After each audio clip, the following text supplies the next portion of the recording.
In this particular discussion, we are going to try to make several additions to our original text, which we think will convey some new dimensions of meaning to our basic problem. In the first place, as we all realize, ancient philosophy and science derived a great deal of symbolical knowledge and insight from the study of the human body. In the function of the body itself, man was presented with an immediate and intimate mystery. And for the most part, this mystery has not been solved, even with our increasing scientific knowledge. We are able to examine the body in greater detail than ever before. We are able to understand its functions more accurately than was ever possible to ancient man. Yet the essential mysteries of the body remain, and we are still searching for those major keys by which perhaps not only can we solve bodily mysteries, but by the knowledge thus gained extend ourselves into universal mysteries. For it was long held that if we could ever understand man, we would have a key to all things that exist, inasmuch as man is bound to all other things, is derived from all other things, and in the course and extent of his existence, he moves through all states and conditions and finds available within himself all instruments necessary for his continuing existence, growth, and unfoldment through all the states of nature, both physical and metaphysical. Realizing to some measure, therefore, the thoughtfulness that man dedicated to this mystery of the body, we can also be aware of the natural and inevitable functioning of the human mind. Man, searching for answers, uses a kind of symbolic methodology. Having discovered some small law operating somewhere, he seeks to extend it as a greater law operating elsewhere or everywhere. Thus our concepts of cosmogony are studies of things not visible to our sensory perceptions. These involve a process of analogy by which we apply things seen to things unseen, principles recognized to principles sought for in the unfoldment of universal life. The Kabbalists conceived of man, therefore, as the little universe, and the universe as the grand man, attempting to indicate that the processes operating in the human body operate in a larger scale in space, and that all space can be traced in the mysteries of man himself. This concept not only dominated the thinking of early Western mysticism, but is part of our spiritual heritage from Asia, for the same contemplations have everywhere existed, and all our religions, philosophies, and sciences were originally influenced by these concepts of analogy. That in many instances these older analogies were correct, we now know. Other discoveries of antiquity remain uncertain to us. They may be right, they may not be right. In some few things we believe that we have corrected the errors of the past, that certain mistakes were made, but we are not too sure that our corrections are correct, and we may still have to go further. And the tendency of this further consideration has been to bring us back to the most original and ancient findings. Thus there seems to be in man a faculty of truth perception, of truth realization, and that which man can actually reason out, prove to be reasonable, later generations will probably prove to be factual. For reason is an instrument of fact-finding, just as surely as any technical instrument or mechanical device of the modern laboratory. It is natural that the spine, which is a sort of column supporting the entire structure of the human body, that the spine should be early considered, that a great deal of symbolism should arise in connection with it, and that ancient man, studying the human body, should recognize that in this spinal column was a very vital and important element of man's corporeal nature.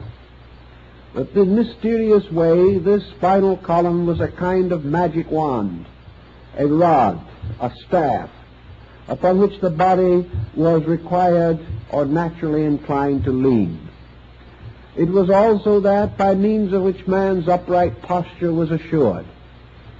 And it was interesting to recognize that this tall column of bones should support upon its upper end the mystery of the skull, that part of man which seemed to be like a heavenly globe standing upon the height of a column in a strange wilderness of physical tissue and structure.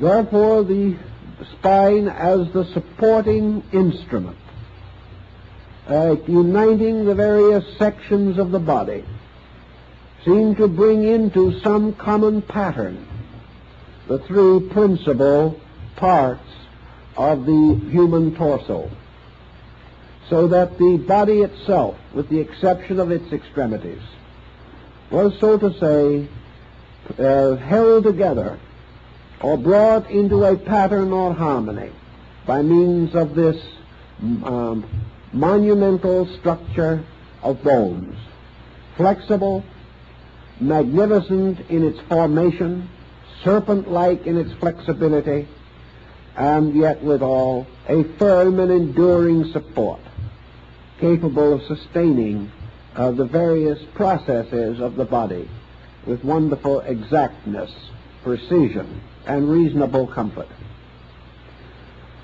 It was interesting to these ancient people that this spinal mystery seemed to bring into harmony the three principal parts of the human torso, namely the cranial, or the contents of the skull, the thoracic, or the contents of the chest, and the abdominal, or the contents of the abdominal cavity. These three cavities, so to say, filled with their vital organs and absolutely necessary to the function and consistent development of man, were anciently associated with cosmogony. And Dr. Robert Flood, the famous Rosicrucian mystic of the early 17th century, believed that he found in the structure of the body and its internal organization the source of Dante's mysterious worlds as set forth in the Divine Comedy. We know definitely that this analogy can be extended to many of the Hindu sacred writings, in which the worlds are beautifully arranged and organized in a pattern very close to that of this division of man's principal parts of his body. Thus we have the abdominal cavity, with the long, mysterious, and involved structure of the intestinal part. And in this we see the symbol of the underworld, the mysterious sphere of Hades, of the ancient Greeks and Latins, a mysterious dark universe in which processes are constantly taking place, which are essential to man, but processes that have been very carefully and cunningly concealed by nature. We also recognize in the thoracic cavity what might be called the middle region. And in this middle region, the heart seems to reign supreme over the mystery of life. And far above, supported upon the slender column of the neck, we find the skull with its contents, the wonders of the brain, and of this mysterious upper world.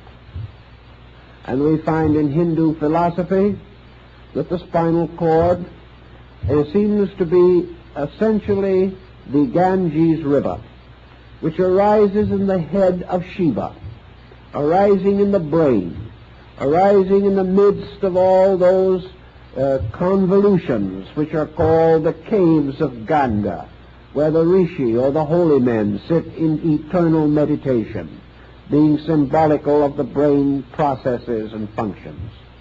And that this river then flows downward like a river of life, and that this river becomes a distributor of nerve impulse and nerve instinct to all parts of the body, keeping it alive, so that this spine with its brain above seems to resemble an inverted plant, a kind of bulb with its growth descending from the brain and extending throughout the body.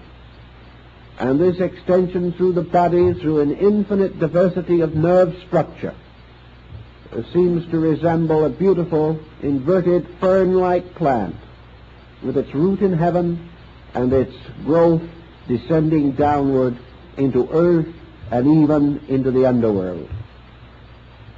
The ancients furthermore recognized in this spinal column with its content a kind of ladder, the kind of ladder upon which Jacob saw the angels ascending and descending.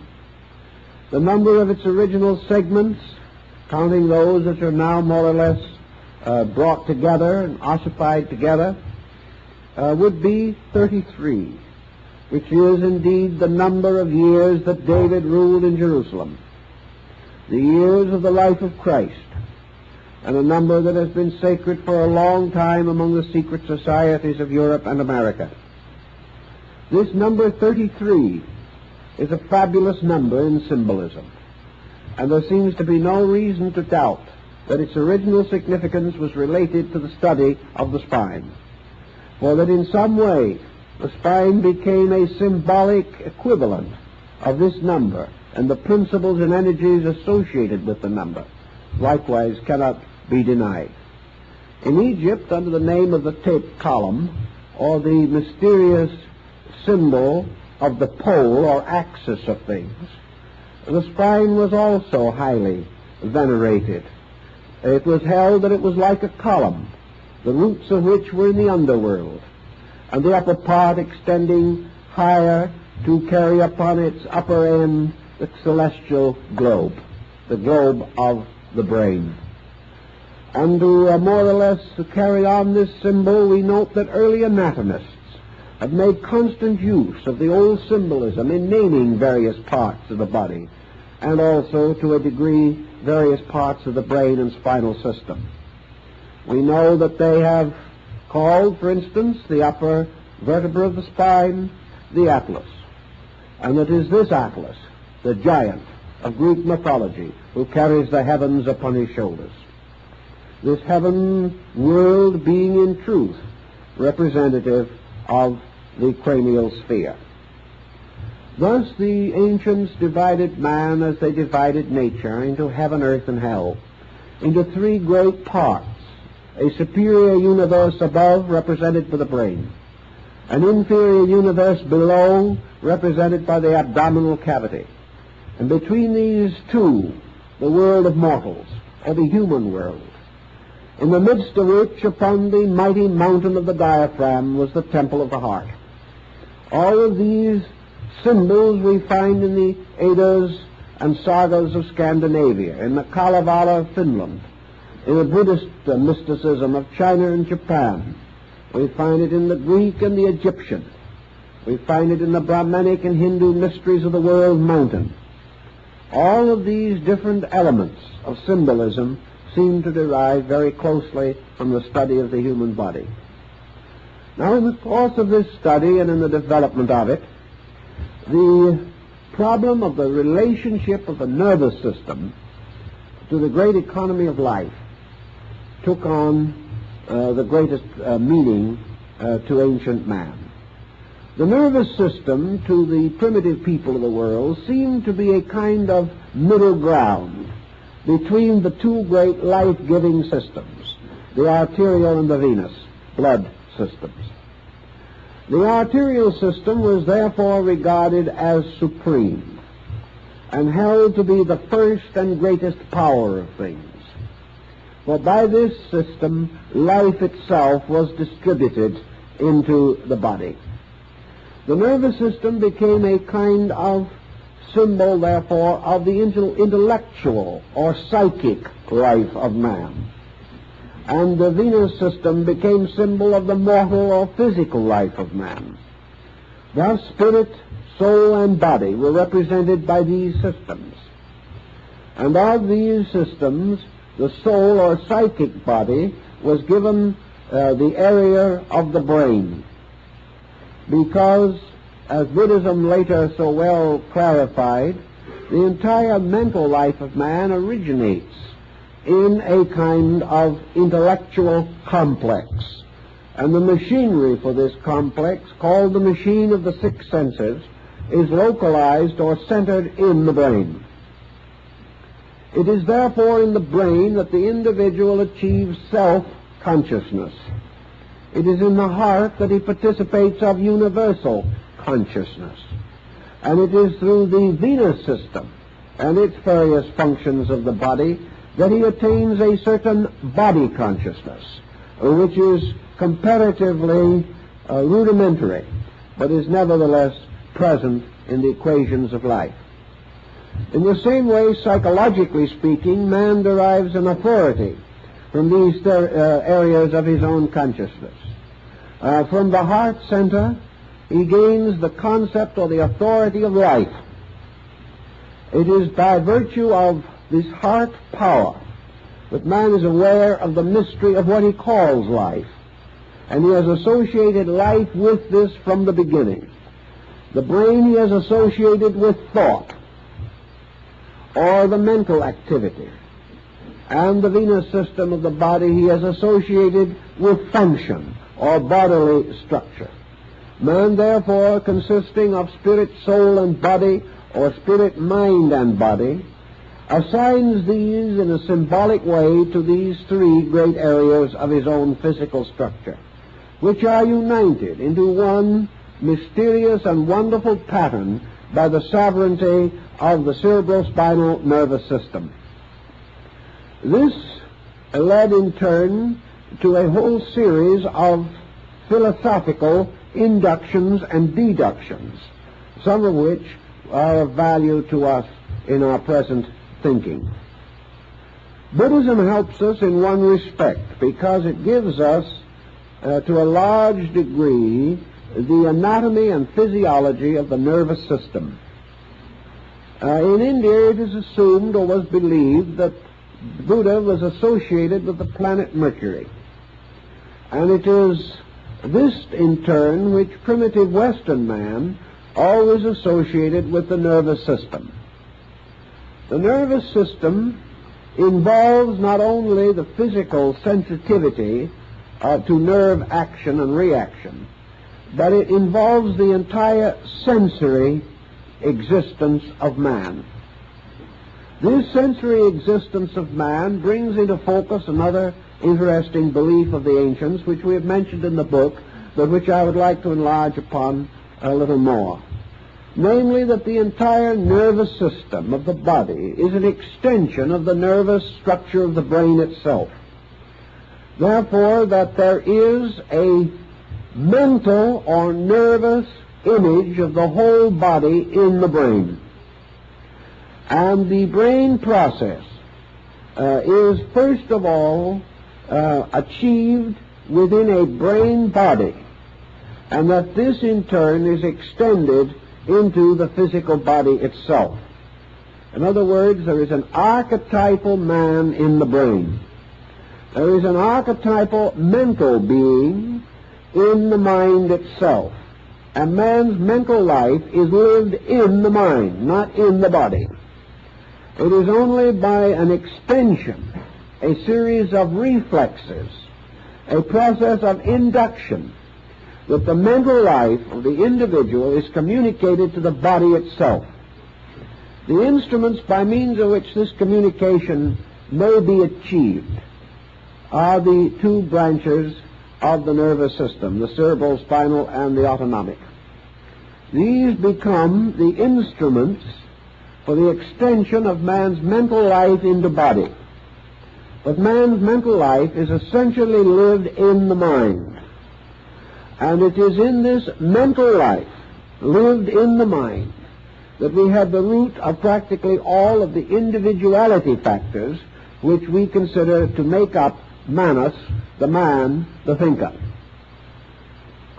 The ancients, therefore, explained that there was a microcosm of the whole physical body in the brain, that the brain was itself androgynous.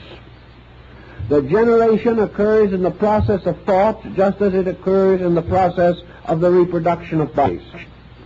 That the entire process of the brain function is, therefore, a primary motion or movement of cell life and of structure by the presence of mental energy or mental archetypal pattern. Now let's try to see if we can make this just a little simpler so that we will know more about what we are working with at this stage of our problem. Let us assume, for example, that consciousness per se is located in the heart. Consciousness of itself is not manifested. Consciousness is the life-ness in a thing. Consciousness is, as its primary manifestation, merely produces the state of existence. This state of existence is perhaps less purely appreciated in man than in other creatures that exist. But consciousness is, in its true sense, an essence, or a nature of being itself, a nature not self-knowing, not self-understanding, as we term these things, but conscious because of a factor which we say is the factor of immediate action. In other words, there is no delay or no drag in the process of the function of consciousness. Consciousness is unconditioned. It is unlimited and unrestricted. Therefore, it does not have to manifest in a conditioned way. And an unconditioned manifestation of consciousness is pure life. A life in which all of the elements of conditioned existence exist, but are not present. In life, condition exists in its own root, or essential substance or seed, but not in a conditioned state. A creature, therefore, with a heart life may be said to have a condition of consciousness similar to what Buddha describes as nirvana. It is the extinction of all particular or all attribute functioning. It is merely the state of being. A being which does not define its own nature. A being which does not affirm or deny anything. A being which merely exists, and by its existence bestows life. For life is the existence of this being which is itself immortal. In the development of life, a life develops into a condition of life knowing. That which exists of its own nature cannot be known by itself. It becomes known, therefore, through aspects or extensions of itself. It becomes known, appreciated, or sensed because it causes to emerge from itself certain conditions of life or states of life. And in man, the primary condition by means of which life becomes capable of the knowledge of itself is man's mental focus. So the mind becomes that part of being, or that part of the development of a creature, in which that creature becomes aware of its own life. Primarily, therefore, it is life awareness. And this life awareness is called the first reflex of being. It is called the process by means of which being becomes a being. Being becomes self-knowing, and through extension becomes capable of knowing that which is not its immediate or primary self.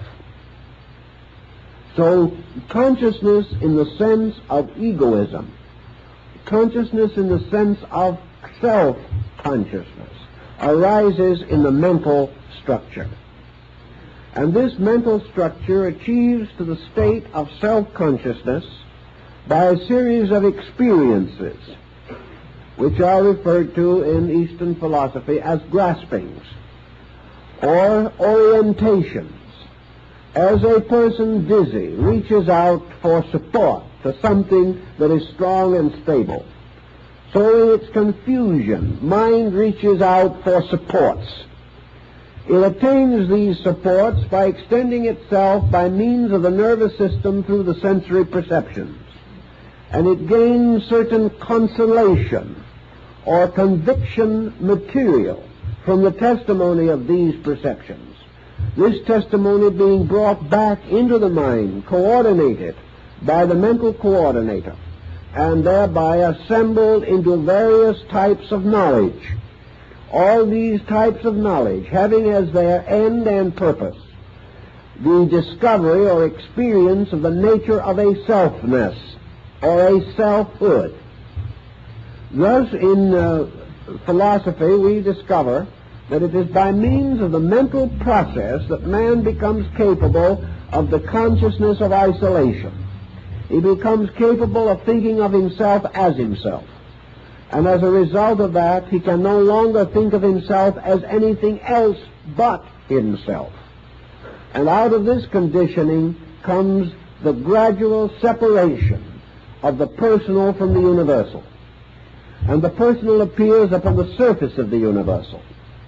And the personal becomes a condition of the universal.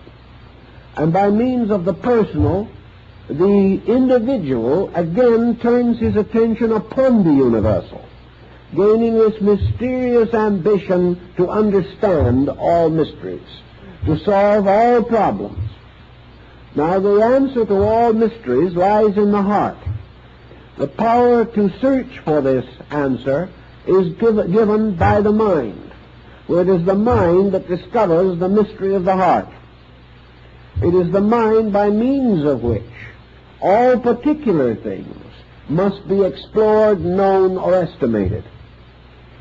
Now, out of this situation, there thus arose at a primitive time a process by means of which the mental nature began to assert itself over the arterial system. Life was conveyed to all parts of the body by the arteries. But this life was a sleeping life, a life which contained all energy, all that was necessary to enliven.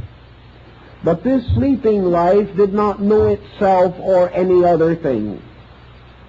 And over this mysterious area, which had become full of life, the mental nature began to exercise control, domination, or leadership by permeating this life with a series or a mass of minute extensions which gradually became nerves. But these nerves are nothing more or less than the gradual crystallization of the seeking power of the mind. The mind seeking not only to know things, but to gradually coordinate the body. That the mind could control the body meant self-control. And in taking over the control of the body, the mind then affirmed a leadership over this structure. And this leadership ultimately caused the individual to become a mental being rather than a living thing solely. This mental being then assumed the control or leadership of all the processes of the body, causing these processes to unfold, causing the evolutionary concept to take over, because it was mind controlling matter that equaled growth. Growth in this sense merely not the extension of body, not the continual healthy life of the cell, not even the healthy process of cell fission and a multiplication of cells, by means of which the world might sometime become completely laden with tissue alone. But now the gradual imposing of mental purpose, the imposing of mental energy upon physical processes and upon the life itself by which these processes were animated. Thus the mind became the transformer. It transformed body into a purposed instrument of selfness. And gradually this self in the body attained greater and greater dominion of body until it established a complete tyranny over body. By the time this had been achieved, man had become a thinking creature. But now we are at this interesting crossroad in the world's thought, that we have now achieved the condition in which, by evolutionary processes in nature and by psychological processes in man, the neural power or the nerve distribution has become the administrator of life. It is therefore in the nervous system now that we must seek the solution to most of life's mysteries. It is in the nervous system also we must find the cause of most of life's misfortunes. It is in the nervous system also that we must search for life's meanings, life's goals, life's purposes. We must also seek in the processes of the laws governing the development of neural energy and its distribution to discover the rules by means of which mind does administer matter, either correctly or incorrectly. We thus find man today, as the ancients rather assumed him to be, a creature largely composed of mind and the mind physical symbolism, the nervous system. We find that the nervous system has permeated practically all parts of human structure. That as a result of this structure is becoming increasingly sensitive and immediately responsive. And by this process, whether we realize it or not, the entire body is being changed into mind. Mind is gradually becoming the substance of man. And the so-called arterial or physical system of man is becoming more and more an energizer of mind. And the vital substances of the body are being channeled ever more continuously to the use of the mental agent. Now this sounds as though we were progressing in some direction or another. But the rub in this situation seems to be that no one seems to be able to vouch completely and adequately for the integrity of this mind instrument that has taken over. Just exactly what is this mind? What is its real nature? What is its substance? Is the mind essentially good? Modern psychology and modern science would be inclined to doubt that the mind is good. They will not go much further than to simply say, here it is. We got it. We've used it. We've abused it. And here we are, in the midst of the consequence of something. Also, we suddenly discover that practically all human beings are trusting their destinies to an instrument called the mind, without knowing where it came from, what it is trying to do, whether it is selfish or unselfish, right or wrong, whether it is capable of factuality or not, whether we can depend upon its advice or cannot depend upon it, whether it is an arbitrary despot or an instrument of universal destiny, we do not know. We take certain comfort and consolation, however, in the assumption that mind must be meaningful, because it is a product of a meaningful universe engaged in a meaningful project. Therefore, mind must have its place in the universal purpose, or it could not appear in the human structure. For all intents and purposes, however, man has discovered that the mind, by its very nature, derives a large part of its knowledge or a large part of its basic reasoning materials as a result of the testimonies of the nerve sensory perceptions. Therefore, that the mind very largely is building its entire structure from environment, and that the great and essential purpose of mind was to extend itself by means of nerves, so that by means of these nerve links it could bind itself to the mystery of the outer world. Without a nervous system, man could not be aware of the world around him. Therefore, the nervous system has given him the tremendous instrument of contact with phenomena, contact with all the innumerable diversities of activities with which we have gradually become familiar.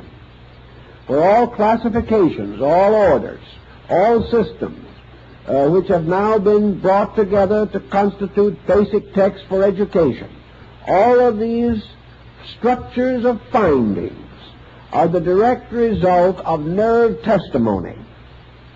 By means of nerves, certain impressions, certain reflections have been brought into the nature.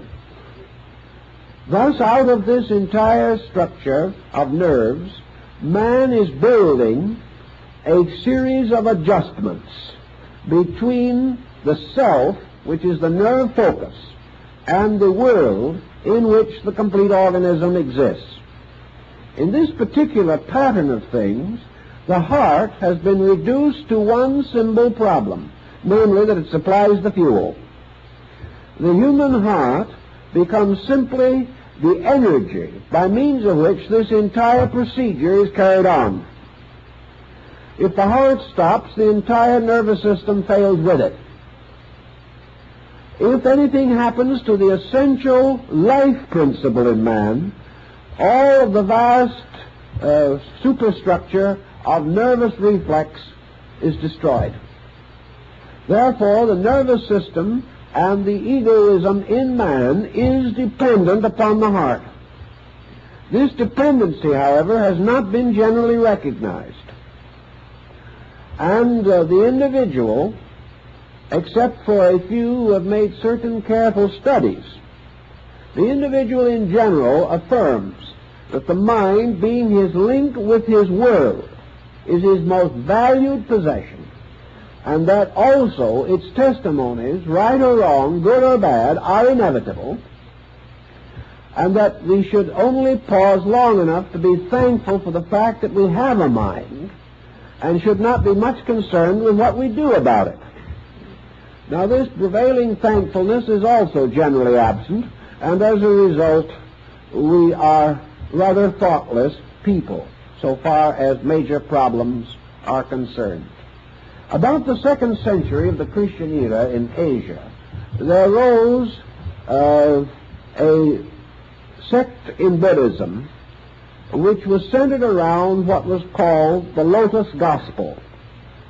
The Lotus Gospel, possibly the result of the work of the great Buddhist Arhat Nagarjuna, certainly one of the greatest saints and reformers of primitive Buddhism, centered around what was called the heart doctrine. The fact that the truth of things must be attained by restoring the sovereignty of life to the heart. Now, the Bible gives us much the same thing. As a man thinketh in his heart, so is he. That the real person, the real nature of things, resides in the heart. That the heart is therefore the silent one. That power which is generally ignored, but which alone contains the fountain of things. Nagarjuna took the attitude that by means of the heart we are bound to the world of pause. By means of the nerves and the mind we are bound to the world of effects. And at the moment, in some way, the truth in us is concealed by the conflict between these two systems, and by the fact that largely the control of the body has come to be vested in the intellectual or neural system. Thus we have built a mental nature built up upon phenomena that has been digested, organized, and rationalized. It is as though we had a kind of a Bureau of Vital Statistics in the skull. And into this bureau we have gathered all known and knowable facts. We have then turned these facts over to coordinators, who have in a mysterious and wonderful way, by aid of a machine which is more exact than any of the mechanical brains we have ever been able to manufacture, that by means of this internal machine which transforms facts into relationships upon which dynamic must depend, that by means of this we have come to certain dynamic attitudes about things. These dynamic attitudes form in themselves a little bouquet or cluster of dynamic factors. And these, in turn, by their chemistries and interminglings, have produced what we call the ego, which is, in a sense, the summary of our dynamics. The ego is, therefore, the thing that says, I want, I will, I must. Or, in more convenient terms, not having any particular desire for exercise, it says, I am, which is the affirmation of the fact of self, gained from one primary means alone, namely, that the thinker distinguishes a difference between its own nature and that which it thinks about. Phenomenon, therefore, or the message of outside things moving in upon the individual, this procedure gradually affirms the existence of the thinker in relationship to its own thoughts. And by the fact that we see, we taste, we touch, we feel, the gradual inevitable conclusion is that we exist. And this positive concept of existence within the mind gradually becomes justified by the fact that we can extend our own consciousness into other things. Therefore, we must have a separate consciousness which can be so extended. And subconsciously, we have invested this with the dimensions and proportions of a psychic self or an entity. Now, in this procedure also, the nervous system has come into positive operation. And the nervous system, extending itself throughout the body, has formed its own kind of body. It is not merely that the nervous system is little threads making other physical organs function. The nervous system, in order to cause function, to exist in matter or in structure, must function from its own archetype. Therefore, the organization of the physical body as we see it now depends very largely upon the impression upon this body of the neural archetype, a seal, design, or pattern. The reason why cell generation does not go on to an infinite mass of tissue is because mind and neural energy, functioning as the agent of mind, imposes boundaries, imposes limitations, distinguishes processes, and gradually begins the process of transforming or molding the body into a physical equivalent of its own neural nature. And here's where we get into perhaps one of the most interesting but complicated doctrines of antiquity, and that is this doctrine of the Kundalini Shakti and the spinal chakras. Let us then try to understand this a little better, because actually there isn't too much available on this particular problem. We would assume that the various schools of Asiatic philosophy, particularly the Yoga and the Tantra, which were closely associated with this doctrine, would be in common accord about it. But they are not. There are many branches and schools and systems and subdivisions of thought relating to the entire Kundalini mystery, even in Asia. And we cannot, therefore, simply affirm that the East was in common accord about this. The East was, however, in common accord for the most part on one subject, namely that in some way the heart must be brought back into dominion over the neural system. But how this was to be accomplished is not too clearly set forth, even in the most valid texts relating to this subject. Now, most of you have read something concerning the yogic ideas about the spinal chakras. This row of lotus-petaled wheels of light, representing presumably important ganglia or plexi along the spinal cord, that through these there moves a mysterious power which is called the serpent power, and that this power, rising from the base of the spine, ascending through the various small nervous threads of the autonomic system, results in the activation of these chakras, and that by the activation of these chakras, certain internal areas of consciousness are opened or are intensified, carrying with them degrees of extra or supersensory perception and power. Now, this is a very big theme, and it is also a very intriguing one. But let us try to work with the subject just a little more carefully and with some considerable more specialization than we were able to do in our book, to see if we can find out more of what is intended. In almost all works, in fact all works, dealing with the chakras, these are represented in one way or another by symbolic figures.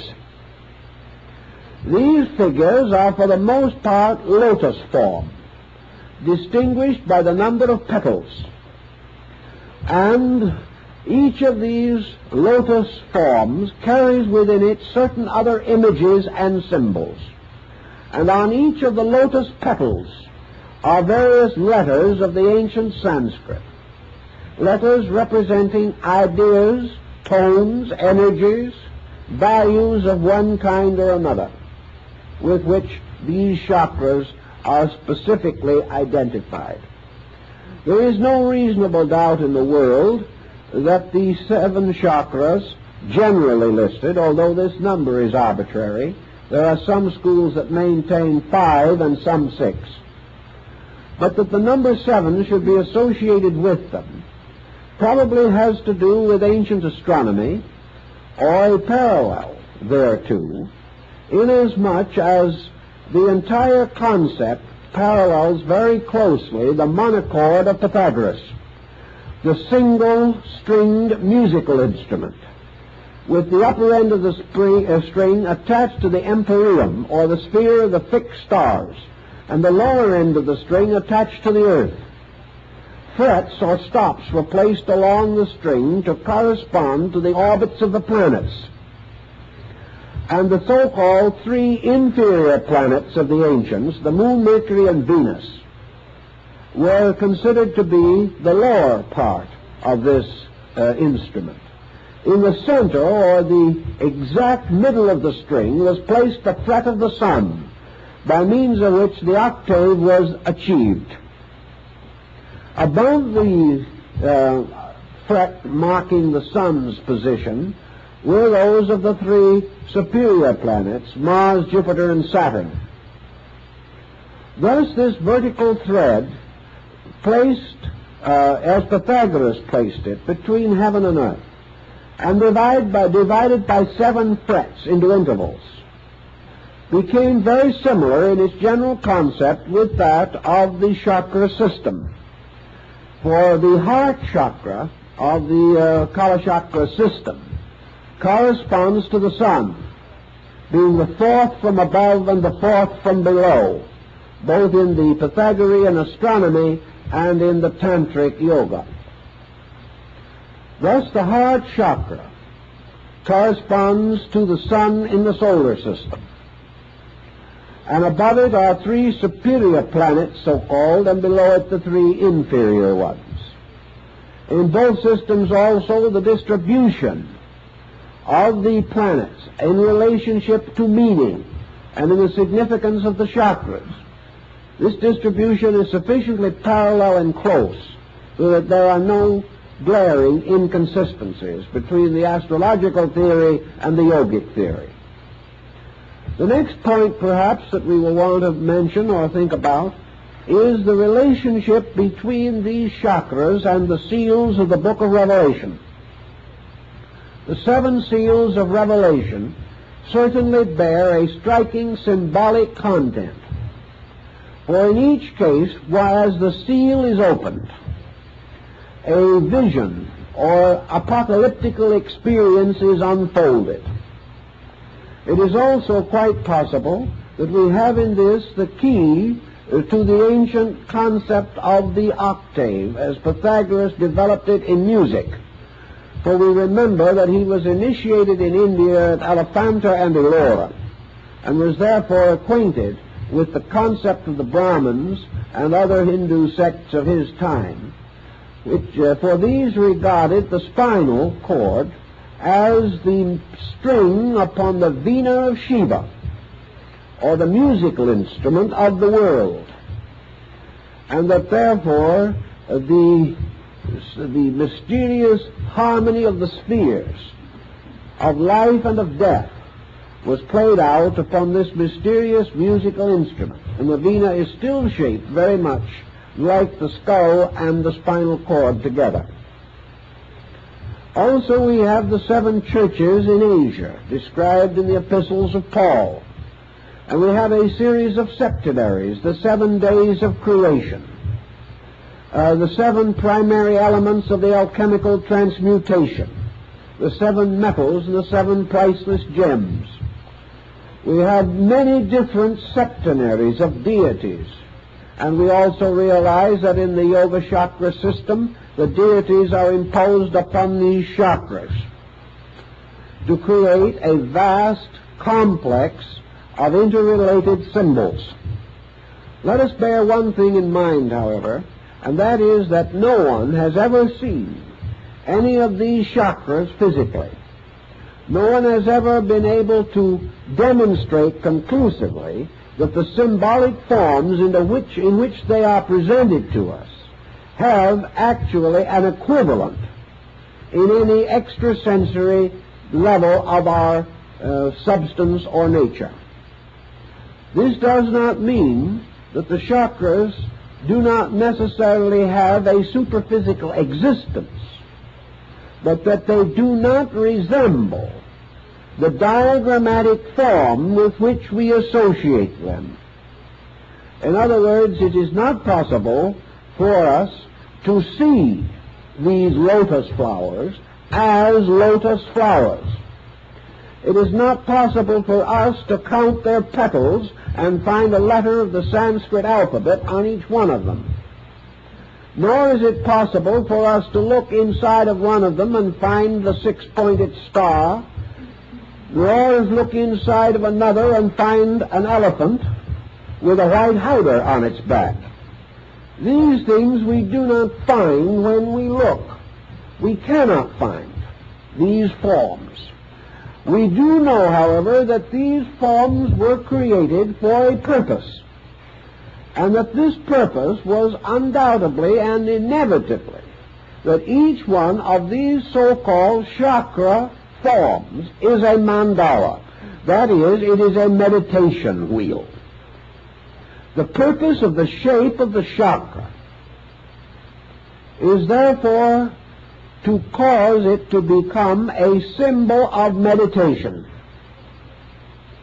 And it is meditation upon the symbol and the meaning of that symbol and the gradual internal experience of that symbol which is believed and held to be responsible for the opening of that particular chakra.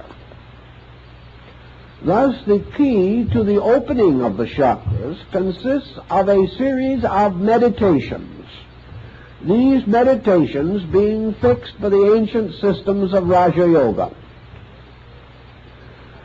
Also, it was held that if any method was used in the effort to unfold these chakras contrary to their rules, or that inadequate or incorrect techniques were used, a very serious detriment would result. That the individual would come into a very desperate situation. Now, actually, I think this particular phase of the subject has been a little exaggerated. And most of those who are thoroughly aware of Tantra are in agreement with this point. For the simple and single reason that the accidental or inadequate or incorrect development of these chakras is virtually impossible. In other words, it is almost inconceivable that a person unacquainted with the entire doctrine could cause these chakras to be agitated or affected in any appreciable way. Now, this takes the next point into consideration. Where are the chakras? The chakras were held to be in juxtaposition to a series of important centers of the human spine. That these chakras are therefore related intimately with certain gangliated areas, and that the contemplation of them was intended to be directed toward the areas in which they existed. The higher school of Tantra, however, makes a very interesting statement which we made in the book years ago, but did not greatly extend. Namely, that the chakras are actually all of them in the brain. And that what we call the spinal chakras are the reflexes of the brain chakras in the mirror of mind. That the neural system carries the reflexes into various parts of the body, but that the chakras themselves are in the 7 primary caves of the brain. Why do the Tantra say this? Why? For a very simple reason, namely that the entire chakra concept is mental. The entire procedure is mind influencing mind. The entire engendering of the theory and the working out of the theory is a phenomenon within the field of mental energy.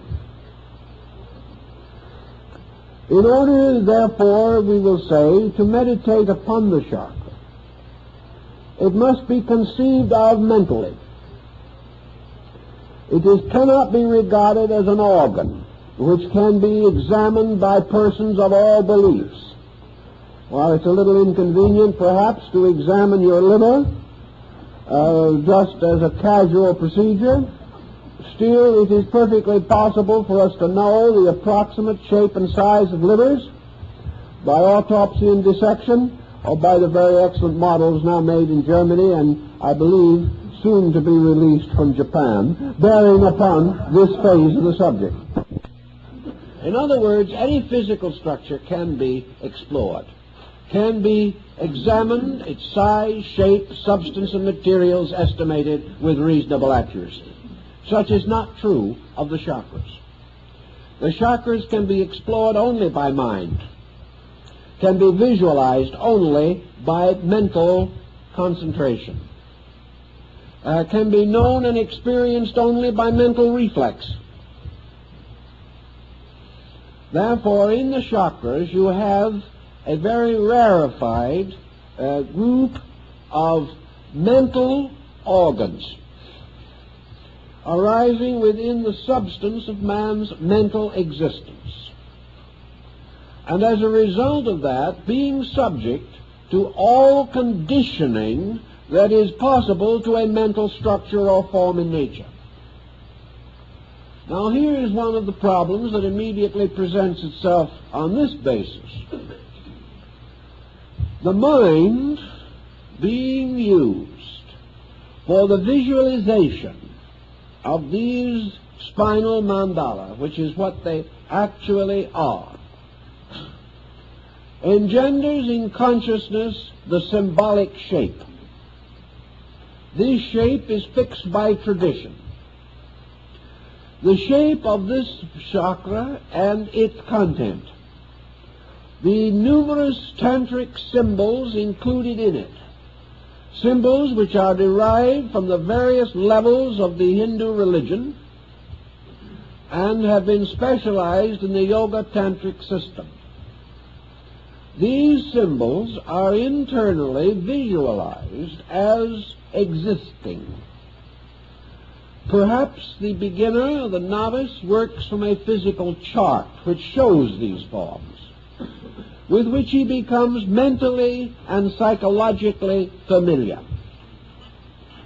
The purpose that he is attempting to achieve is, therefore, to release the energy symbolically represented by this form.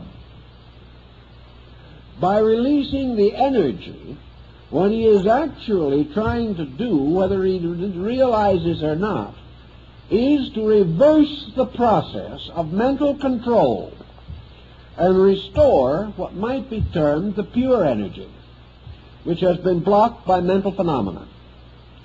Therefore, these 7 seals represent the symbols of 7 blockages, 7 transitory conditions set up by the sensory reflexes of man, resulting in 7 basic mistakes. These 7 basic mistakes stand between the individual and the, we will say, the intimate, immediate realization of the life power of the heart. To overcome these, therefore, he must overcome the instruments of phenomena which he has set up. He is therefore actually attempting to lead the life energy out of the subterranean region in which it has become involved, carry it back again to its own true and proper nature by dissolving one by one the fixations of mind by which this energy is held imprisoned, or is held in a highly specialized process. To do this, of course, the Tantra process must achieve the victory of right use over wrong use. That is its primary function. Therefore, the processes of the 7 so-called steps must be redeemed from false use. True use must be established. True use must come through realization. And here, within the structure of mind, we find a contrary system established by means of which mind gradually overcomes itself. It is all part of the same process, inasmuch as your yogic system must end in samadhi. It must end in the Buddhist nirvana. It must end in the total release of true consciousness from the ego fixation. This is represented in the Eastern system by the final victory of Atman, the universal, the one which alone is real, and man's ability to achieve union, which is the true meaning of the word yoga. Union with the infinite, union with that which is unconditioned. Therefore, it is not right to assume that the chakras can be anything more nor less than the 7 steps for attaining victory over illusion. Now, as 7 steps for attaining victory, man attains the victory by attaining victory over the symbolism of the chakra itself. He gains his victory by mastering these wheels. Now, the word chakra actually means a whirling wheel. Now, the whirling wheel, which is sometimes shown balanced or poised upon the finger point of the god Vishnu, this wheel is a reminder of the Tantra that these centers are in constant motion. All of these chakras should be represented as spinning violently, and the direction in which they spin is of the greatest importance, because in each case victory consists in the reversal of the direction. This is very significant as we proceed. But why do these chakras always appear or seem to be spinning? The answer is that in the condition of man, all of the so-called aspects of mental energy are in constant motion. There is no stability in the mental energy. It is continually in movement. It is continually in conflict. It is continually contradicting itself. And these chakras represent conditions which are constantly in alternation within their own structure, like the wheel of fortune that goes round and round, and where it stops nobody knows. It is the same as the ancient wheel of fortune represented in Egypt and in Greece and in medieval mythology, which later appeared also upon the tarot cards or the tarot deck. The wheel in which 4 figures are fastened to the rim, and as one figure falls, another rises. And when that figure in turn falls, the one that was low rises again. It is this endless turning of the wheel, the turning of the Buddhist prayer wheel, the turning constantly of the alternation of the nidanas, or the conditions of existence, constantly spinning. All conditions, therefore, spin upon the axis of illusion, and there can be no permanence, reality, or fixedness in them.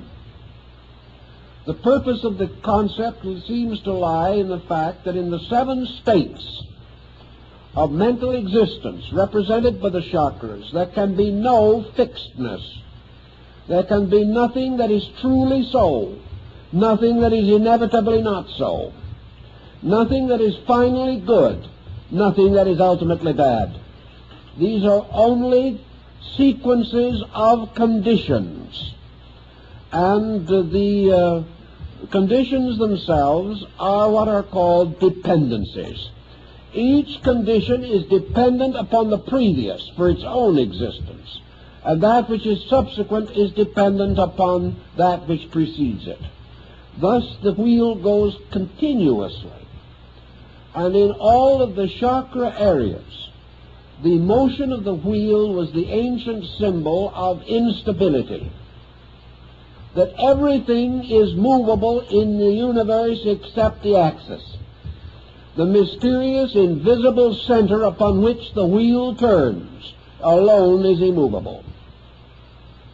And in the Kala Chakra system, the axis of the wheel is actually the heart.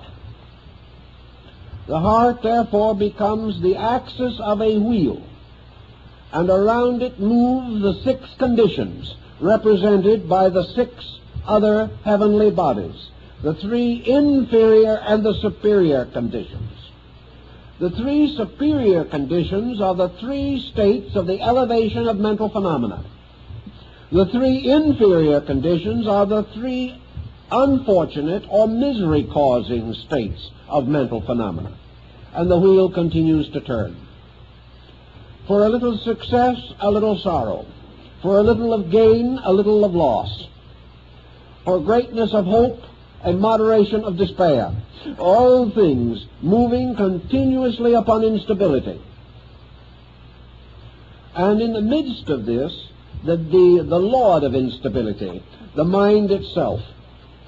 Yet man has nothing else with which to conquer mind but mind. He has no way of achieving mastery. The heart cannot give him particulars. The heart cannot instruct him in this or in that. The heart, therefore, cannot wage war with mind, because it has none of the objective instruments by means of which mind has created not only its wonderful neural structure, but the ancient symbol of this, the spider in its web. For the nervous system is the great web with which the spider has spun its existence. In this system, or symbolism, therefore, we have these chakra points, which represent, therefore, the central patterns, the archetypes of 7 conditions, by means of which the unconditioned, or that which is true, is obscured. The mind has 7 patterns upon which it operates. These, we might say, are like the notes of a musical scale. The mind ascends through 7 steps or stages, moving from the infinitely personal to the infinitely impersonal. And the victory of mind over mind is in a mysterious way the only victory which man can achieve, inasmuch as the mind is his militant instrument. The mind is the mysterious power by means of which the error of the mind itself can be discovered. Thus, as the mind has been shown to produce logic, to destroy that which is illogical, mind has produced reason to overcome that which is unreasonable, always remembering that the mind also generated the illogical, which it later had to correct, and also was the source of the unreasonable, over which it ultimately had to gain a victory. And always remembering that the reasonable of today will probably be the unreasonable of tomorrow, and that no degree of mental attainment which man can achieve can be other than the victory of a new mind over an old one, or the victory of today's thinking over yesterday's thinking. The mind can therefore battle only itself. It can have a victory only over itself. It can make a fool of nothing but itself. And actually, It is the only power that we have by means of which man can lead himself out of the maze of mind. And the old mystics, being well aware of this fact, then created a rather stable pattern to lure the mind away from its own negations, to conquer step by step the primary fallacies of the mind, to achieve ultimately the overcoming of the ultimate fallacy of the mind, which is the fallacy of selfness. This in itself must lead then to that which is beyond self, and that is the Atman, or the reconstruction of man's relationship to the concept of self, so that self is no longer the personal being, but the universal being, and that allegiance is transferred from the will of the individual to the silent will of space itself. As we know that the end of yoga is union through liberation, we can only safely assume that the steps of yoga are steps toward liberation by the mind overcoming its own previous fixations, these fixations being due largely to the symbolic testimony of the senses. Therefore, one of the sensory perceptions is associated with each of the chakras. And the victory over that testimony of the senses achieves ultimately the victory over the error or the false premise which this has set up in the mental equipment of the individual. On this basis, therefore, it can be quite definitely pointed out that the true chakras are in the mind. And the mind, because it occupies an area in juxtaposition with the brain, we may say, for general purposes, that the true chakras are in the 7 important nerve centers of the brain. That the brain, therefore, extends these down through the bodily system itself. Now, one of the points that is very interesting about mental phenomena, which I think we all have begun to realize, is that this phenomena is substantial in its own realm of energy. We can see this mysterious fur-like nervous emanation which comes around the body of man, so that also inwardly, when seen from the level of neural vitality, the whole body is a glowing network of nerves. These nerves have their own light and light color in themselves. And they have very much the color which we most commonly associate with nervous energy, and that is a yellow or luminous golden color. Seen, therefore, from the level of nervous energy itself, by extrasensory perception, the entire body is a glowing mass of this yellow light.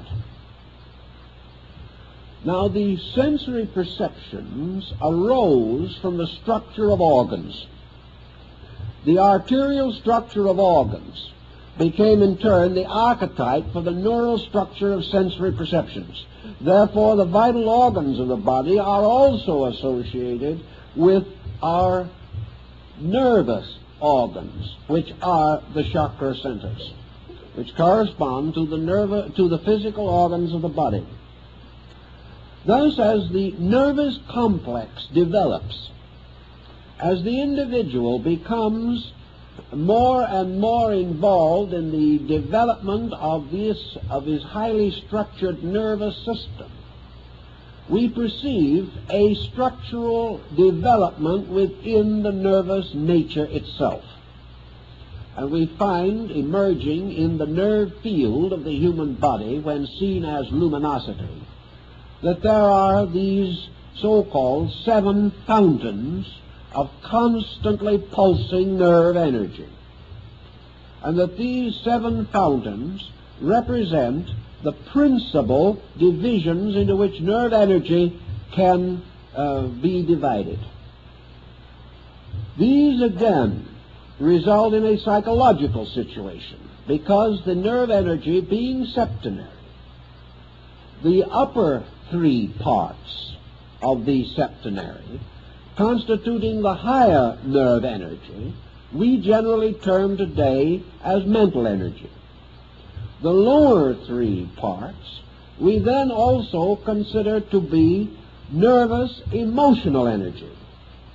And the middle point, corresponding to the sun, the fourth from each end in this septenary, the sun itself, represents the pure energy of the nervous system. Thus, the nervous system is polarized. And the problem that psychology works with in its effort to understand the situation is that there is a mental nervous energy and an emotional nervous energy. These are both out of equilibrium. And the only thing that is in true equilibrium is pure nervous energy itself, which corresponds to the heart as being the center or balance of the neural field. Nervous energy, as we function with it in the body, has to have a kind of link with matter, a link which corresponds very closely in relation to the arterial venous system with the lymphatic system. And we have to have the equivalent of the nerve lymphatic. This nerve lymphatic has to function in two ways. One, it has to unite the two principal nervous systems, which correspond to the two principal systems of blood. It has to link the cerebrospinal and the autonomic processes, which are merely two directions of nerve energy. Also, both parts of the nervous field, the total nervous field, must be linked with the physical body by a series of binders. For the nerve energy cannot affect matter or a material physical structure unless there is a link by means of which these two are related together. Now, the link that is known to antiquity, the classical link between these two, is a kind of magnetic field which partakes somewhat of the nature of nerve energy and somewhat of the nature of matter. We have to have a structure which corresponds with the mysterious aether or akasha of the ancients. This is the fluid mist, the airy water, the subtle matter, the agent which carries within itself the power to link the two opposites. It must therefore lie between them. And in this we have what the old alchemists and the medieval Rosicrucians referred to as the etheric binder. This etheric binder was sufficiently subtle to take into itself nerve energy, and sufficiently gross to be able to communicate this nerve energy to matter. It formed the bridge, a kind of antis carana between these two fields of existence. So wherever nerve functions in body, nerve force moving through nerve structure into body, there has to be these links. The nerve energy itself is one thing, the nerve tube through which it passes is another. The nervous energy is one substance, the tube is another. Thus the channel belongs to the body and the energy does not. And the energy must be channeled in this tube by means of the so-called etheric binder. The interesting thing that we now come to in connection with this situation is that the so-called etheric binder was one of the agents which a long time ago came very closely and completely under the control of the mind. Thus the etheric binder, or this mysterious magnetic field, comes under the dominion of thought. And it is because of this that by means of the mind a series of physical phenomena can be produced. As for example, if you have the skill and the understanding, you can cause patches of color to appear on any part of the body by sending mental energy there by direct effort. You can also stop circulation in various parts of the body or stimulate it in the same way. And if you are gifted as a magnetic healer, you may be able to send sufficient of your own magnetic energy into another body to break up congestion or to stimulate function. These processes are carried by mental intensity. And always this energy moves according to volition, according to the activating, guiding power of the agent, which in this case is man. In this same field also, we find the area of imagination. For we know that anything which the mind conjures up, nervous etheric energy can formulate into patterns or designs, so that we may create visual images. We may create symbols within our own psychic neural structure. We may also, therefore, develop the power to create various forms, and later develop the faculties to see what we have created. Every intensity of human emotion creates mathematical, geometrical, vibratory forms. Some have called these thought forms. But whatever we may want to say, every emotion and every thought has a number, a color, a form, and a sound. And we cannot escape this, no matter how hard we try. So that our thoughts become mental things. And of the mental things with which our thoughts become involved, there are perhaps none more difficult for us to live with than the products of our own negative thinking. Because in this process of negative thinking, we are working in a wonder world of mental energy. These emotion thought forms which we generate, we obviously generate within the mental nature.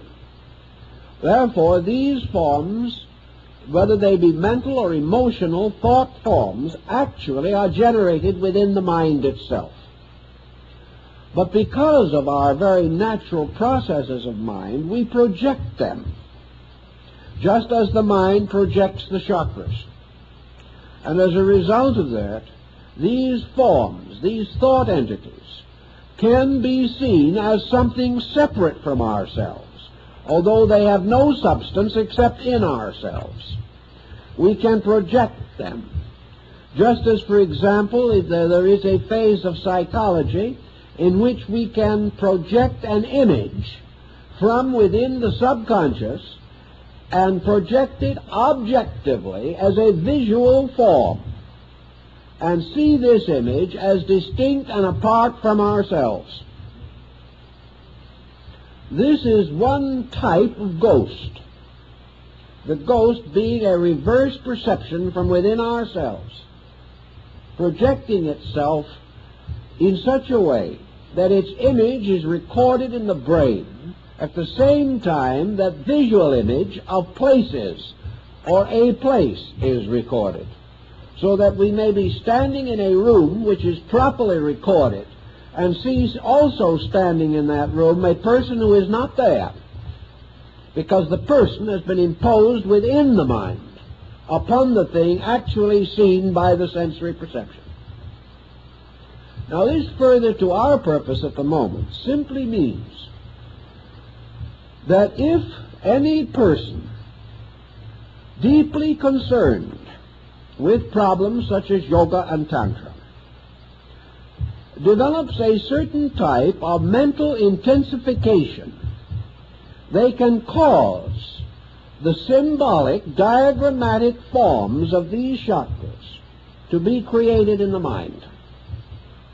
These forms can then be visualized in relationship to the body. And it is perfectly conceivable that the individual could see, as a result of the imagination, moving ether, which is a reflecting medium, can actually see in the body any of the processes which are described in yoga. The thing you must realize, however, is that he has created them out of his own thinking. This does not mean that the yoga processes are not true, but it does mean that these processes are not necessarily identical with our expectancy about them. And the thing we see is in terms of our expectancy, because it is created by ourselves. Now, the practical side of this, and there is always a practical side to these problems, is that an individual can come, and many have come to me, who are in a rather terrible state of mind. They had taken a half a dozen lessons in yoga from an outstanding exponent who disappeared soon after and was not seen again. And as a result of this procedure, these individuals were beginning to have strange symptoms. And the only thing that they could finally decide was that their interior yogic chakric system had been badly mistreated by one cause or another, and that therefore they were in a horrible state, and about the only thing they could hope for was better luck in the next incarnation. These people described all of the unhappy symptoms which they theoretically assumed would accompany yoga. They insisted that at some time when they were least expecting it and really weren't even looking at that moment, this tremendous power of the Kundalini surged upward like a geysering oil well, burst into their brain, went out of the top of their head, and took their common sense with it. Now, this situation actually happens. People under such conditions are quite naturally frightened to death. And from this situation has arisen the belief that by wrong practices or by incorrect guidance, a great spiritual injury has been performed. Under this kind of terror, and under the prevailing mental tyranny which would associate with it, lives have been completely wrecked, and individuals have finally landed in hopeless mental breakdown and been confined in institutions. Actually, the chakras were not touched, moved, or involved, because nobody could actually create the condition which was described as a result of 6 lessons or 66 lessons. The actual moving of this peculiar psychic agent is so profound and involved a problem that the individual who was in trouble could not even have approached the beginning of it. What they had actually done was create a complete mental chain of chakras and blown this apart with their own fear. Now, this type of thing can happen, does happen, and another individual, incidentally, with a little psychic vision, might appear to see what they have seen, and they can get confirmation, because their own thought form has set up these etheric thought patterns, which can be seen by another person. But the fact they can be seen still does not make them so. For in this entire phenomenon of mind, there is nothing that the mind testifies to that is finally true. This is an amazing but important fragment of philosophy. The fact that the mind has decided it is in itself prima facie evidence that there's something wrong with it. For the only truth is that which the mind cannot conceive. So the mind is, at best, an organ of diminishing error, in which by degrees we can overcome its most flagrant mistakes, but we cannot overcome its final mistake, which is self-existence, until, as the ancients believed, we had achieved the samadhi, or the final union with absolute being. So in the chakra problem, we are dealing with a series of symbols. The actual process in Tantra, in the higher schools of Tantra, was not the idea that by means of will and mind the individual was to change the structure of the chakra. The chakra is a condition. Conditions are not changed by will and yoga. Conditions are changed essentially by a kind of gradual transformation of value. Thus, the meditation significance of the chakra is very simple. The purpose of it is that man shall gradually experience the mystery of the era, by means of which the energy associated with the chakra is locked to a false usage. The purpose, therefore, is not to influence the chakra, not to force it, not to gain a valiant victory over it. The purpose of the meditation is to remove the error related to it. Now, the error related to the chakra is always the error of the use of energy. The chakra represents a pattern which has a true purpose and a false purpose. While it is negatively bound to the network of the nervous body system, the chakra is not fulfilling its essential purpose. For each of the sensory perceptions has as its final purpose the mingling of itself with all others for the attainment of the process or achievement of illumination or cosmic consciousness. This is not possible because in each chakra the consciousness factor is locked on the side of phenomena or on the side of physical function. Thus, every energy that is falsely bound to a physical process must be liberated in order that this energy may return to its proper state. And when the energies of the 7 sensory factors are all returned to their proper state, the result is illumination. It is the holding of the energy to false usage or to inadequate usage, or the locking of the power of this energy away from those procedures which are natural to it and essential to its function. This is what the Yoga Chakra School seeks to understand and correct. So we have the releasing, or the so-called opening of the centers. This opening is, and never can be, associated in itself with danger, because good can never be dangerous. Furthermore, by its own various procedures, these chakra energies have to be released in order, in sequence, and by degrees. And the energy of even the least of these chakras has to be released in 4 stages. And in some of the chakras, the energy has to be released by 16 stages.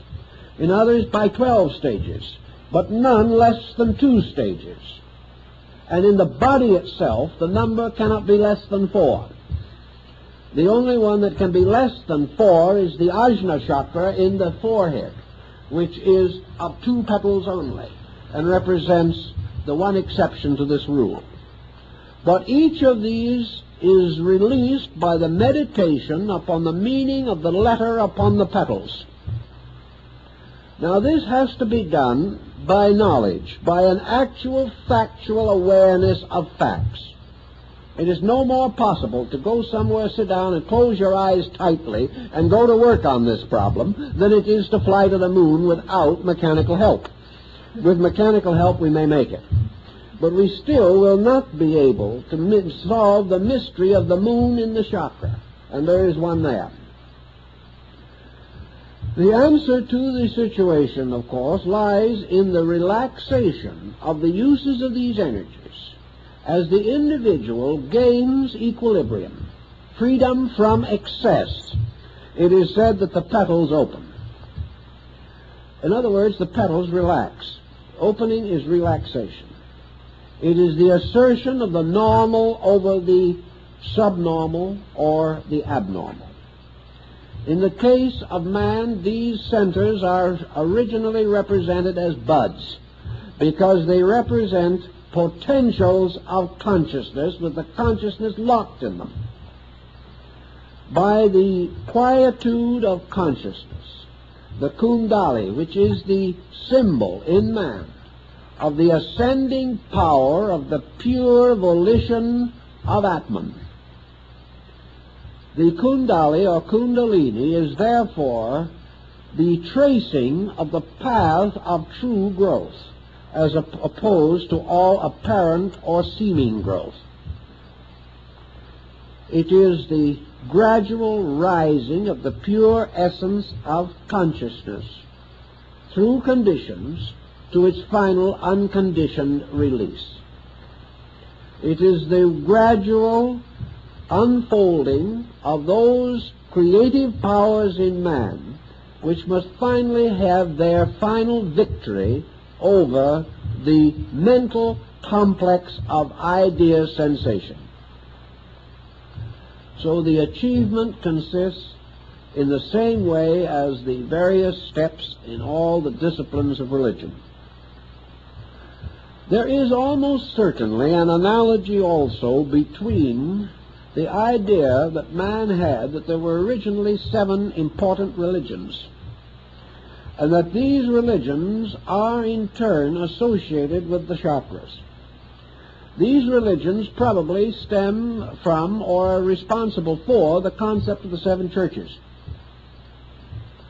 There is no question that each of these religious systems is keyed primarily to a different key note, although the object of all is the object is always identical. The purpose of the religion is always a state of holiness. But each in its own way has a basic psychological concept as to how this is to be attained. There are religions of love, religions of service, religions of wisdom, religions of courage. There are religions which teach positive doctrines and others which seem to teach negative doctrines. And the ancients simply held that the great religions of the world were themselves, more or less, this symbol of the chakra chain, or as it's referred to by Sri Krishna in, I believe, the Uttara Gita, there is this idea of the one thread passing through the 7 beads. Now, the 7 beads can be the 7 chakras. The 7 beads can be the 7 religions. They can be the 7 races.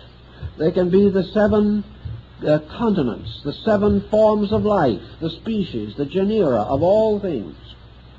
But wherever this septenary occurs, it finally tells us that the creative power itself, represented in Tantra by Shiva, that the creative power itself in meditation creates the 7 worlds from its own mental chakra centers, and that the creation is the setting in motion of the 7 wheels or chakras within the structure of universal mind. In this, the atmosphere gets rather thin, but at the same time, the symbolism is meaningful and I think has basic significance for us. That this septenary which we find in nature therefore always flows back into the sign and symbol of the great mendicant, and that is Shiva seated on the top of the mountains of Himavat, wearing the garment of ashes as the symbol of mendicancy, holding the tridenta, and with the river Ganga or Ganges pouring out of his head. But in this meditation symbol, the deity enters into, in descending order, the consciousness of the seven ganglia of the nervous mental consciousness, and from each of these levels causes a creation to flow out. Man is one of these creations. Each form of nature repeats, therefore, in miniature, the procedures of the great mendicant. The same mendicant draws the universe back into itself again in the end of the great period of manifestation by reversing the visualizing process and causing the consciousness to ascend again through the seven conditions to the unconditioned. Thus, involution is the emergence of all these worlds coming forth out of the great chakra wheels of universal mind energy. Evolution is the reversal of the motion of the wheel and the gradual reabsorption of condition into the unconditioned on each level. Therefore, if we wish to take one of the chakras, let us, for instance, take the heart chakra, for example, which apparently is the chakra that was of the greatest significance in the Pure Land Gospel of Buddha.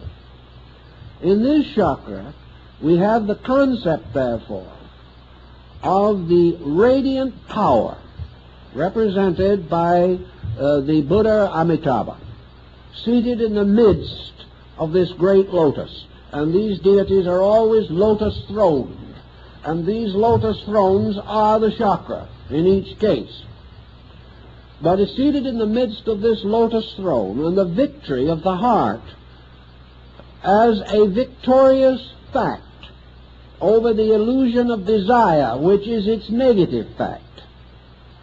The victory of compassion over passion. The victory of love over desire. The victory of release over possessiveness. The victory of love over hate. The victory of all things in their own nature, right, true or good, over their extensions or their misinterpretations or their confusions as a result of the impact of external phenomena. The victory in each case is the restoration of the simple fact of the thing. Therefore, when from the heart chakra, which we have variously used in our functions, someone says, have a heart. Someone else says, he's kind-hearted. Another individual says, his heart is in the right place. These are tremendously dynamic statements. We never could imagine a heart being anywhere else, but anyway, it sounds good. Psychologically, we are now referring to the goodness of the heart.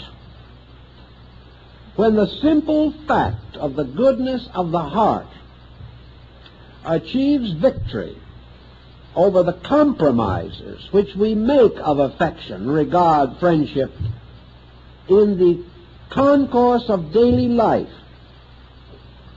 when the heart becomes the seat of goodness, and this goodness gains victory over the illusion of compromise, we may then say that the heart chakra opens. The discipline by which it is achieved may involve the recognition of the chakra, the recognition of the unfolding of it. But the discipline is meaningless unless it is accompanied by a series of transformations of conduct, by which, in fact and in action, man's understanding is transformed from selfishness to selflessness, from egoism to non-egoism, from personal to universal. And when the transformations have occurred in the conduct and character of the individual, the ancients decided or revealed that this energy, which has been locked in misuse, now begins to flow out in its natural purpose. And the nature of this energy is therefore represented by the 12 petals of this flower. And with these petals opening, the victory of this consciousness over the 12 nidanas, which are the conditions of existence, which can all be solved by true love. The victory, therefore, of the chakra simply means that its energy is now devoted to solution rather than to confusion, and that by an experience of consciousness we have achieved the opening of this flower upon the mysterious rod, which is, we call, the spine. This is the symbol of the blossoming of the rod of Joseph, and in the Tannhäuser legend, the blossoming of the staff of the penitent who is forgiven because his rod blossoms. And the blossoming upon the staff is, of course, the symbol of repentance, but most of all it is the symbol of God's witness that this repentance is accepted, which simply means that the divine power is then moving through these blossoms in its own appointed way, and that pure consciousness is beginning to move out through the neural system, and that as a result of that, the nervous energy thus becomes a redeemed energy, and that which was the betrayer becomes the redeemer. And in the end, as the Persians say, Ormuz, the spirit of light, and Ahriman, the principle of darkness, are reconciled. And it is in the nervous field that good and evil, right and wrong, truth and error must make their great struggle and finally be reconciled, because good and evil are brothers. They are both derived from the same energy. They are both supported by the same energy. But enlightenment releases this energy from evil and dedicates it to good. The wheels reverse their motion, and the Dharma chakra, or the wheel of the law that is forever turning, turns towards redemption rather than toward embodiment and toward the Dharma of unfulfilled personal desire. This, I think, perhaps will give us a little different concept of this, perhaps a little nearer to the teachings of the great essential Tantra, before it was disfigured by various adulterations of belief. In other words, before the mind took it over and ruined it. But to redeem it again, it is once more the victory of true consciousness over mental consciousness. And from this, the ultimate victory of silence over all sound. Because it is in the great heart chakra, I think, that Dr. Suzuki got consolation for his idea of a man or the Zen monk slapping his hands together and saying, "You hear the sound?" And then the disciple says, "Yes." Now the master said, "Make a sound by slapping one hand together." And the disciple had a little trouble with that. But in the 12 petal chakra, according to the tantric scripture, comes from this chakra, the heart chakra, the sound that is not caused by any two objects striking. This is one of the keys of the chakra. So in this we have this concept of pilgrimage, of shrines, of the pilgrim going along the path and stopping to pay tribute at the various shrines of his faith. And in each of these shrines making the offering of his life afresh to the principle represented by the enshrined power or the enshrined deity. And by this mysterious journey, the individual therefore releases the true energy which he has from bondage to the mind and restores it again to the service of pure consciousness itself. Well, that's quite a little to think about. Maybe that'll do for tonight.